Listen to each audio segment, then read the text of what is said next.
So it's first of all, what attracted you both to the project? Maybe we start with David and then go around. Well, when I read the book, it was really the dialogue that excited me. It was it's Don DeLillo writes amazing dialogue. It's very specific. It's very has a stylization that's unique to him, and it's sort of like Harold Pinter dialogue or David Mamet dialogue. You can always hear it. The thing is that Mamet and Pinter write plays, and so you hear it. And DeLillo writes novels, and he's never had a book that's been made into a movie before. So, reading the book, I was starting to hear the dialogue, and I was saying, I really would love to hear this dialogue spoken. It's unique, it's terrific, it's funny, it's bizarre, it's trenchant, it's cutting, and that was really what the hook was for me to make this book into a movie. Yeah. Mine was even simpler. I kind of read a lot of scripts, and it's frustrating to see this almost the exact same script being made, movies being made like every year. And so when something comes which is genuinely different, it stands out almost to the point of ridiculousness, and I guess that's the kind of what I want my career to be. Great. So maybe you can tell us what it was like to work with David. Should I leave the room?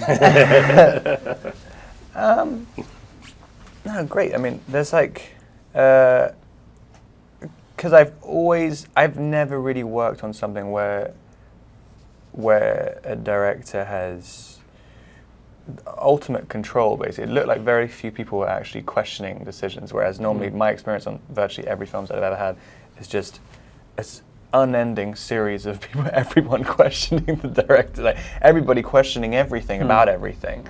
And with this, there was a very much a confident atmosphere on set, which I thought was great. It's a totally different experience. You don't feel like, a lot of the time you feel as an actor, like, I've got to take more control of this movie, and you can't. Like, you can't at all. And it ruins both people's jobs if you're trying to do someone else's job. And on this, it was really one of the first times where I just could really lose myself. So it was nice. David, maybe you can describe your first meeting with Rob and kind of how you knew that he was the guy to play Eric Packer. Well, we met really on the phone, I mean, it was really it was phone calls over a period of maybe a week or 10 days, I think. Really, I could tell that he knew it was good and that he wanted to do it, but that he was afraid of it. Afraid in the way that actors often are afraid, really, which is they don't want to be the one to screw it up because they're not good enough, or they'll be on the set and they'll realize they don't really understand it and they can't deliver what they want. And the few acting gigs that I've done myself, I've had exactly that same thing. They say, "Are you sure you want me to play this? Because there are other actors who are much better, And in my case, that's very true. But in Rob's case, no, he was absolutely I had no doubt that he was the right guy. And in talking to him, I was even more convinced. And it really just a question of us understanding that we knew what we were both getting into. So a little bit on just how you prepared for the role.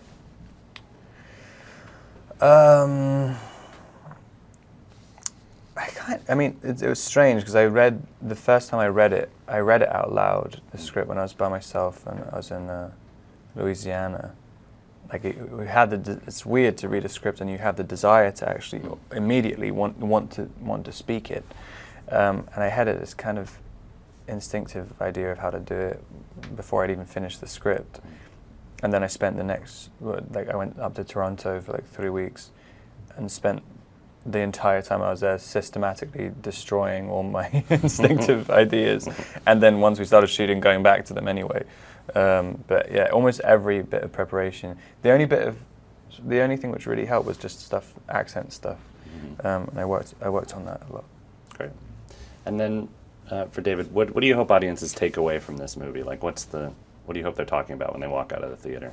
I have no idea, really. I mean, it's because it's interesting. I mean, it's not like you're creating a movie so that people will think differently about capitalism, or even think differently about you as a filmmaker or anything. You're creating this sort of organic kind of life thing that you hope is alive and does have a life of its own. I mean, honestly, and it's such a cliche, but it is like having children. I mean, you ultimately they become their own creature, and you don't have anything to do with them other than watching them from a distance, you know. And in a way, the movie's like that. So it's not as though there's a message, you know.